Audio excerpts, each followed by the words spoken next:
आघात. लेखिका प्रिया उंबरकर. वाचक स्वर सिद्धी गायकर. नो प्रॉब्लेम, मला मान्य आहे. तिने हलकीशी स्माईल करत उत्तर दिलं. पण तिच्या चेहऱ्यावरची ती स्माईल बघून त्याची पुन्हा एकदा विकेट पडली. एक्सक्यूज मी सर, तुमचा लंच टाइम झालाय, नलिनी दार उघडत म्हणाली. 2 प्लेट जेवण पाठव, तो म्हणाला. तसं दुर्वाने चमकून त्याच्याकडे बघितलं. तसं पाहायला गेलं तर दुर्वाला खरंच खूप भूक लागली होती. कारण सकाळी घाईघाईने नाश्ता करून ती आईसोबत मंदिरात गेली होती. तिथून डायरेक्ट सत्यजितच्या ऑफिसमध्ये आली होती. गेल्या 2 तासापासून ती त्याची वाट बघत वेटिंग रूम मध्ये थांबली होती. तेव्हापासूनच पोटात भुकेने कावळे ओरडायला लागले होते. पण आज काहीही झालं तरी त्याला भेटूनच जायचं हे तिने मनोमन ठरवलं होतं. मला घरी जायचंय, तुम्ही जेवा, ती उठून उभी राहत म्हणाली. कारण तिला त्याच्यासोबत जेवायचं नव्हतं. पण तू तर मंगळसूत्र घ्यायला आली होतीस ना, मग न घेताच जाणार? त्याने एक भुवई उंचावत तिला प्रश्न विचारला. तशी ती जागेवरच थांबली. कारण यासाठीच तर ती आली होती. नंतर पाठवून दिलं तरी चालेल, एवढी काही घाई नाही, ती ओढणी सोबत चाळा करत म्हणाली. तसा तो गालातच हसला. तो उठून उभा राहिला, तिच्या जवळ जाऊ लागला.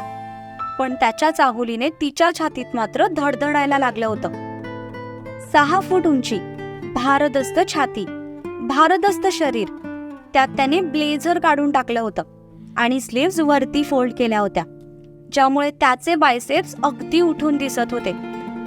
केस अस्ताव्यस्त असले तरी त्याच्या चेहऱ्याला ते सूट करत होते. ट्रिम केलेली दाढी आणि त्यावर त्याचे निळे डोळे. एकंदरीत त्याची पर्सनॅलिटी समोरच्याला भुरळ पाडायला पुरेशी होती. त्यात मॅडम तर आधीच त्याच्या प्रेमात होत्या आणि आता तर मनावरचं सगळं मळप दूर झालं होतं. त्यामुळे त्याच्या असं जवळ येण्याने तिच्या छातीत धडधडायला लागलं होतं. श्वास कमालीचे वाढले होते. आता या क्षणाला त्याच्या समोरून गायब व्हावं असं तिला वाटलं. पण यासाठी ती काही खरोखरची एंजल नव्हती ना. तिच्याकडे काही सुपर पॉवर्स नव्हत्या. त्यामुळे बिचारी तशीच हातातल्या ओढणीसोबत चाळा करत उभी होती. आधी जेवण करू, तो शांतपणे दोन्ही खिशात हात टाकून म्हणाला. तसं तिने मनातच एक आवंढा गिळला, कारण तो तिच्या अगदी जवळ उभा होता. मला भूक नाहीये, तिने हिम्मत करत उत्तर दिलं. ओके, मग मला पण भूक नाहीये. चल, आपण तुझं मंगळसूत्र आणायला जाऊ, तो पाठीमागे वळत त्याचं ब्लेझर हातात घेत म्हणाला. तसं तिचे डोळेच मोठे झाले. आणायला जाऊ म्हणजे? ती पटकन बोलून गेली. तू जेव्हा वकिलांकडून ते मंगळसूत्र माझ्याकडे पाठवलं होतंस तेव्हा मला राग आला होता, म्हणून मी रागाच्या भरात ते फेकून दिलं. सो आता आपल्याला तुझ्यासाठी नवीन मंगळसूत्र घ्यावं लागेल, त्याने शांतपणे उत्तर दिलं. पण त्याचं उत्तर ऐकून ती मात्र शॉक झाली. कारण ते मंगळसूत्र काही स्वस्त नव्हतं, हिऱ्यांचं होतं, ज्याची किंमत काही लाख किंवा करोड मध्ये पण असू शकते. आणि इतकं महाग मंगळसूत्र त्याने फेकून दिलं यावर तिचा विश्वासच बसत नव्हता. एंजल, चल, तो म्हणाला. मी माझ्या परीने घेते दुसरं, मला नको नवीन मंगळसूत्र, मला घरी जायचंय, ती गोंधळून म्हणाली. माझ्या माहितीप्रमाणे मंगळसूत्र हे नवऱ्यानेच बायकोला घेऊन द्यायचं असतं, जे माझं कर्तव्य आणि तुझा अधिकार आहे. सो यात तरी मी काही कॉम्प्रोमाइज करू शकत नाही. आणि तसंही आता तू नव्याने या नात्याचा विचार करायचं ठरवलंय, तर मंगळसूत्र पण नवीनच हवं ना, तो तिच्यावर नजर रोखत म्हणाला. तशी ती शांत झाली. बोलण्यात तो किती हुशार आहे हे तिला आधीपासूनच माहित होतं. समोरच्याला आपल्या बोलण्यात गुंडाळण्याचं एक वेगळंच टॅलेंट त्याच्यामध्ये होतं. आधी रागाच्या भरात ती त्याला उलट उत्तर द्यायची, पण आता तर तेही सुचत नव्हतं. बिचारी पूर्णपणे ब्लँक झाली होती. कारण आता समोर असलेला तिचा रेपिस्ट नव्हता, तर तिचा सेव्हियर होता. आणि आता त्याची एक नवीन बाजू तिला हळूहळू समजायला सुरुवात झाली होती. लेट्स गो, तो म्हणाला आणि बाहेर पडला. त्यामुळे नाईलाजाने तिलाही त्याच्यासोबत जावं लागलं. त्याने त्याची पर्सनल लिफ्ट उघडली, जी फक्त तोच यूज करत होता, जी तळघरात असलेल्या पार्किंग पर्यंत जाऊन थांबायची. तो लिफ्ट मध्ये आला तशी ती पण गुपचूप आत गेली. त्याने लिफ्ट बंद केली आणि मोबाईल हातात घेऊन नलिनीला लंच कॅन्सल करण्याचा मेसेज केला. दोघेही लिफ्टने डायरेक्ट तळघरात आले. त्याने तिथून त्याची ब्लॅक कार बाहेर काढली, कारण त्यातून बाहेरच्याला आतमध्ये कोण आहे ते काहीच समजायचं नाही. कम, तो तिच्या बाजूचा दरवाजा उघडत म्हणाला. ती मात्र फुल टेन्शन मध्ये आली होती. त्यात भूक पण लागली होती, त्यामुळे काहीच सुचत नव्हतं. एंजल, त्याने परत आवाज दिला. तशी ती दचकली आणि पटकन जाऊन त्याच्या शेजारी बसली. त्याला तर तिचा हा अवतार अगदी नवीनच वाटत होता. त्याची ती खुंखार शेरणी जी बघेल तेव्हा वचकून त्याच्या अंगावर यायची, ती जणू कुठेतरी गायबच झाली होती. पण त्याला ही एंजल जास्त आवडायला लागली होती.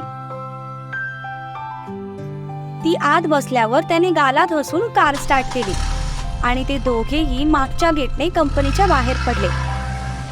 दुर्वा शांतपणे बसून समोर बघत होती. मनात मात्र प्रचंड खळबळ माजली होती. तो आपल्यावर हक्क दाखवून आपल्याला मंगळसूत्र आणायला घेऊन जातोय, तरीही आपण इतके शांत का बसलोय तेच तिला कळत नव्हतं.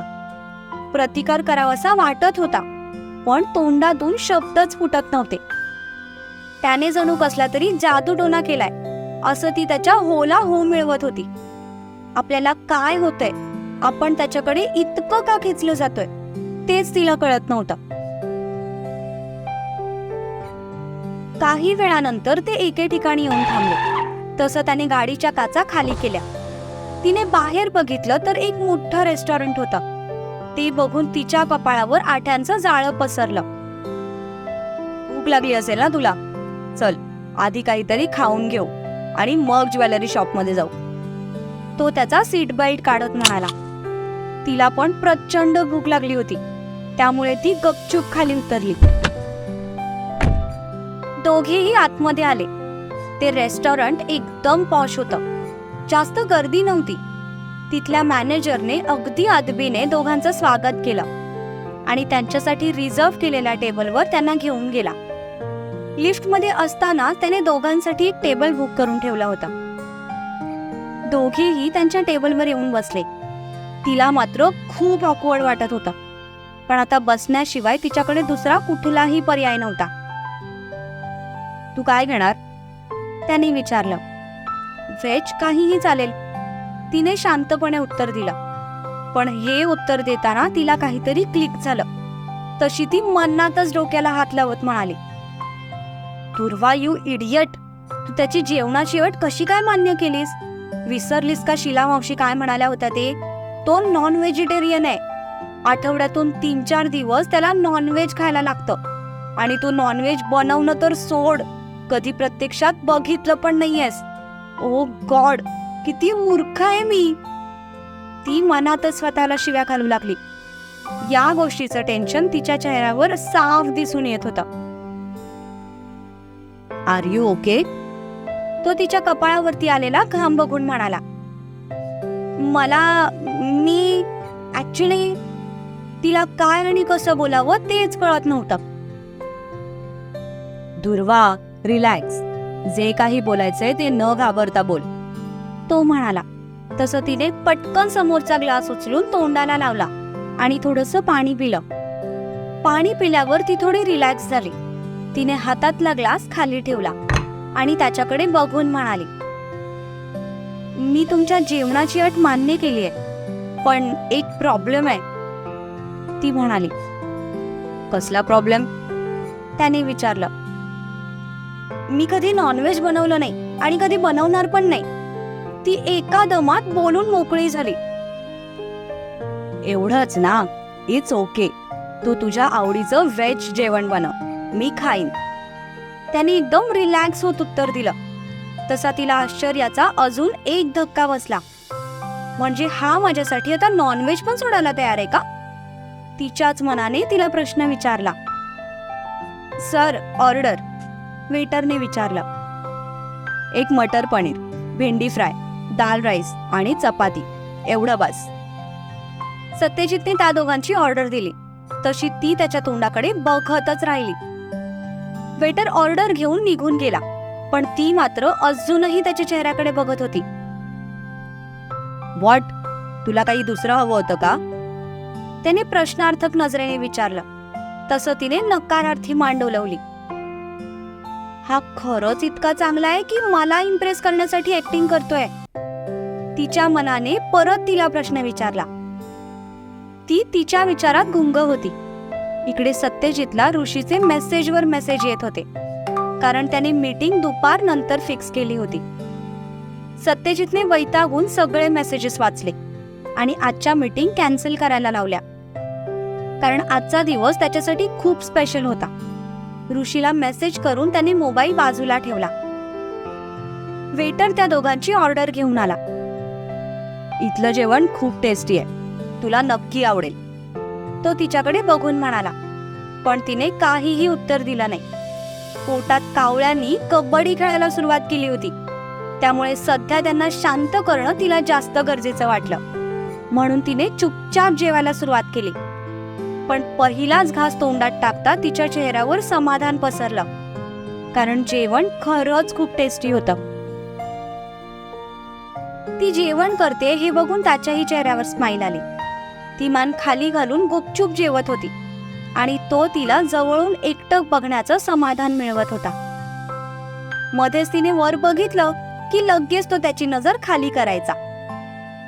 फायनली त्यांचं जेवण झालं आणि बिल पे करून ते तिथून निघाले. त्यानंतर सत्यजितने कार एका ज्वेलरी शॉप समोर आणून थांबवली. पण ते दुकान बघून तिचे डोळे उघडेच्या उघडेच राहिले, कारण ते शॉप खूप महागडं वाटत होतं. मला नकोय खरंच मंगळसूत्र, मी आईसोबत जाऊन दुसरं घेऊन येईन. तिला ते दुकान बघूनच धडकी भरली होती. एंजल, पहिल्यांदाच तुझ्यासाठी काहीतरी घेतोय, निदान ते घेतल्याचं समाधान तरी मिळू दे मला, तो एकदम बारीक तोंड करत म्हणाला. तशी ती पुन्हा विचारात पडली. डोंट थिंक सो मच, तो त्याचा सीट बेल्ट काढत म्हणाला आणि खाली उतरला. पण तरीही ती आतच बसलेली होती. ते बघून तो तिच्या बाजूने आला आणि तिच्यासाठी दरवाजा उघडत म्हणाला.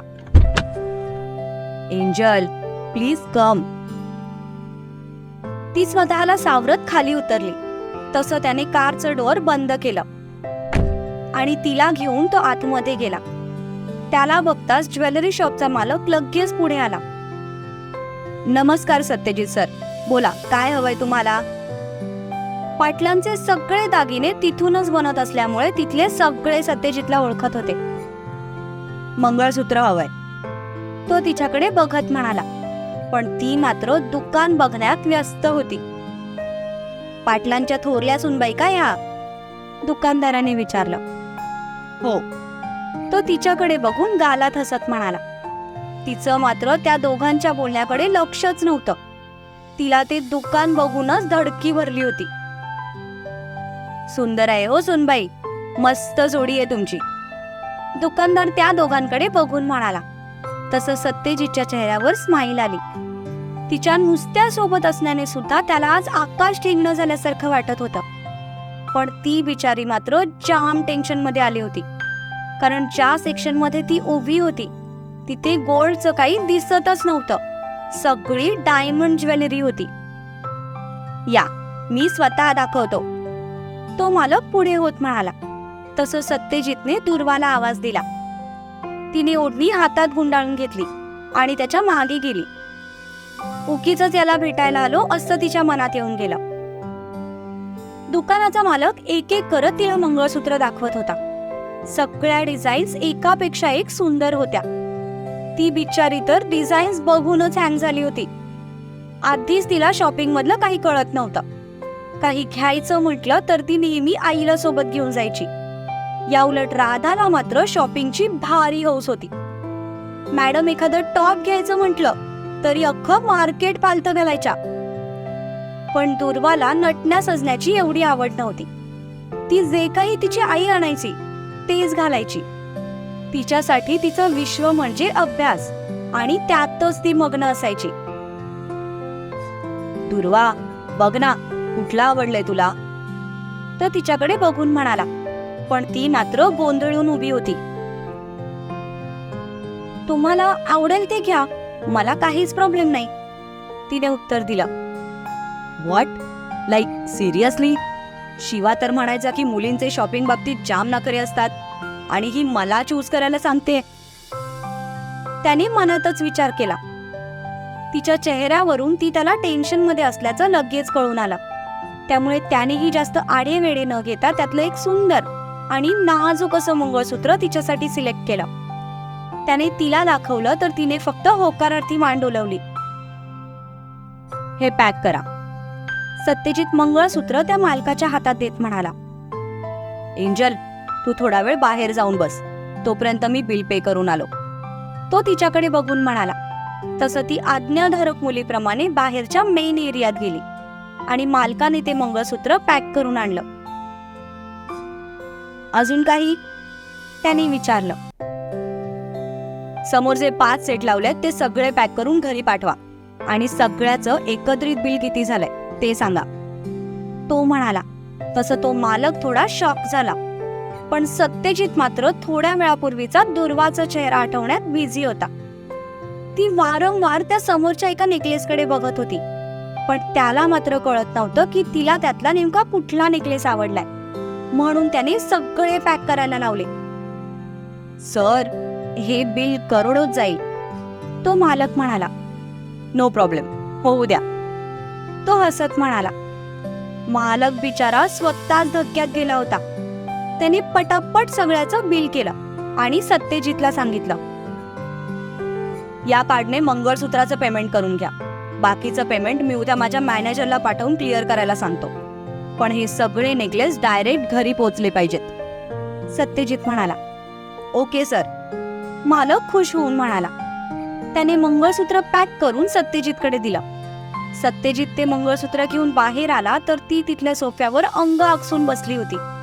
तिला तिथे बसून खूप बर्डन आल्यासारखं वाटत होतं. निघायचं? त्याने विचारलं. तशी ती पटकन उठली. दोघेही बाहेर आले. सत्यजितने तिच्यासाठी पुन्हा कारचा दरवाजा उघडला. तशी ती काहीही न बोलता आत जाऊन बसली. देवा, अरे कुठे होतास तू इतके दिवस? या क्षणाची मी किती वाट बघितली होती, सत्यजित वरती आकाशाकडे बघून म्हणाला. आज त्याच्या चेहऱ्यावरचा आनंद लपता लपत नव्हता. इतका तो खुश होता. याच आनंदात तो परत ड्रायव्हिंग सीटवर येऊन बसला. पण कार सुरू करायच्या आधी त्याने त्या मंगळसूत्राचा बॉक्स बॅगमधून बाहेर काढला आणि त्या बॉक्समधून ते मंगळसूत्र बाहेर काढत तिच्या समोर पकडलं. तुझं मंगळसूत्र, तो म्हणाला. ती मंगळसूत्र घ्यायला हात पुढे करणार तितक्यात त्याने त्याचा हात मागे घेतला. तशी ती गोंधळून त्याच्या चेहऱ्याकडे बघू लागली. तुझी हरकत नसेल तर मी घालून देऊ, तो इतका गरीबासारखा चेहरा करत म्हणाला की ती बिचारी तिच्याही नकळत हो बोलून गेली. पण तिच्या एका होकाराने त्याचा आनंद मात्र द्विगुणित झाला. खरंच? त्याने खात्री करून घेण्यासाठी पुन्हा विचारलं. तेव्हा कुठे ती भानावर आली. तिला नाही म्हणायचं होतं, पण सध्या त्याच्या चेहऱ्यावर इतका आनंद होता की तिला त्याचं मन मोडावंसं वाटलं नाही. म्हणून ती त्याच्याकडे पाठ करून थोडी सरकली आणि तिने एका हाताने केस पुढे घेतले. तसं त्याने लगेच मंगळसूत्राची कडी काढली आणि तिच्या गळ्यात मंगळसूत्र घातलं. पण ते करताना त्याच्या बोटांचा हलकासा स्पर्श तिच्या मानेवर झाला आणि तिच्या अंगावर सरसरून काटा आला. त्याची ही अवस्था काही वेगळी नव्हती. तिचा तो थोडासा स्पर्श सुद्धा त्याला वेळ लावण्यासाठी पुरेसा होता. इकडे तिने समोरून दोन्ही हातांच्या मुठी गच्च आवळून धरल्या होत्या. डोळे पण बंद करून घेतले होते.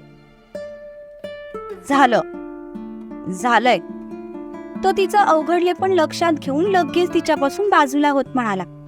तसं तिने डोळे उघडले. तिने इतका वेळ दाबून धरलेला श्वास मोकळा सोडला आणि सरळ होऊन बसली. त्याने पण लगेच कार स्टार्ट केली आणि ते तिच्या घराच्या दिशेने निघाले. पूर्ण रस्त्यात कोणीच काही बोललं नाही. ती खिडकीतून बाहेर बघण्यात व्यस्त होती आणि तो तिला बघण्यात व्यस्त होता. समोर त्याची हक्काची बायको होती, पण तो तिला जवळ घेऊ शकत नव्हता. तिच्यावर भरभरून प्रेम करू शकत नव्हता. तिच्याशी मन मोकळं बोलू शकत नव्हता. या गोष्टीचं त्याला थोडं वाईट वाटत होतं, पण आज जे त्याला मिळालं होतं त्यात तो समाधानी होता. एक ना एक दिवस ती नक्कीच मनापासून आपला स्वीकार करेल याची त्याला आता खात्री वाटू लागली होती. त्याने कार तिच्या घरासमोर आणून थांबवली. कार थांबली, पण अजूनही दोघेही कारमध्येच बसले होते. तो तिच्या बोलण्याची वाट बघत होता आणि ती कसं बोलावं याचा विचार करत होती. शेवटी तिने सगळी हिंमत एकत्र केली आणि त्याच्याकडे बघून म्हणाली, थँक्स. कशासाठी? फक्त या मंगळसूत्रासाठी? असं असेल तर थँक्स म्हणायची काहीही गरज नाही, कारण तो तुझा हक्क आहे. तो तिच्याकडे बघून स्माईल करत म्हणाला, नाही, मंगळसूत्रासाठी नाही, मला न्याय मिळवून देण्यासाठी, ती म्हणाली.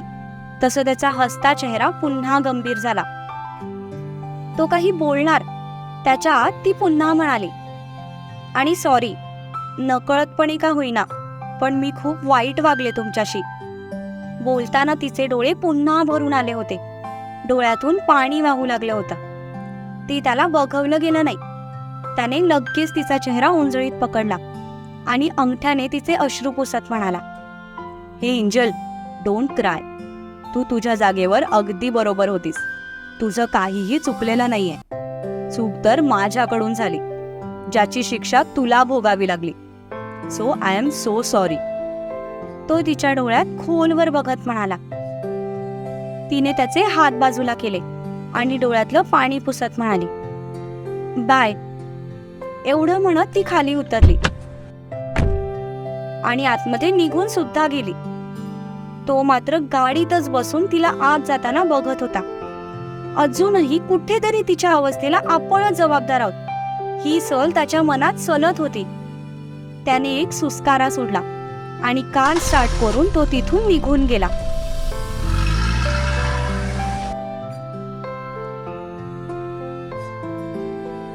आजचा भाग तुम्हाला आवडला की नाही असं मी अजिबात विचारणार नाही, कारण तुम्हाला आवडलाच असणार याची खात्री आहे. फक्त जर ही कथा तुम्हाला आवडत असेल तर नक्की कमेंट करा, पण तुमच्या प्रतिक्रिया अवश्य कळवा. आपण लवकरच पुढच्या भागात भेटू.